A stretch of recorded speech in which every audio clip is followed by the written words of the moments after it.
Ayan mga kaiban, ano, meron tayo ditong visit loop. Ayan, checker na yan. Ito yung kasama siguro kanina ni 25 nung pagdating niya, no? Pumasok na sa loop natin. Bumaba kasi ako at kumuha ako ng patuka. Ayan, no? Saka tubig. Kasi nga, 10:30 na tayo ngayon. So, mamaya pakawalan natin. Patutukin muna natin siya at inumin para pakawalan natin siya mamaya-maya. Kung ayaw uminom ni visit loop pa, tingnan natin mamaya ang kanyang ring mga kaibon. So, ayan mga kaibon, nakikiramdam pa siya kung tutuka siya o hindi. So, ayaw talagang tumuha mga kaibon, no? Hingin natin siya ng patuka. Ay, ayaw pa rin. Wala na akong magagawa. Alpasan na lang natin siya. So, malamang naman na uminom na to. So, ayan mga kaibon, ito yung target natin. So, ring number niya, 01587440. So, release na natin to. Ayaw niyang tumuka eh.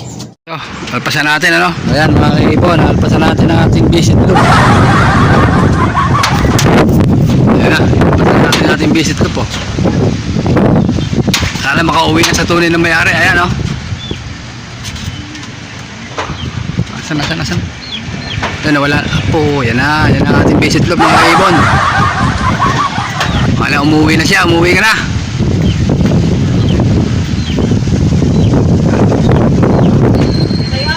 So ayan mga kaibon, wala na siya.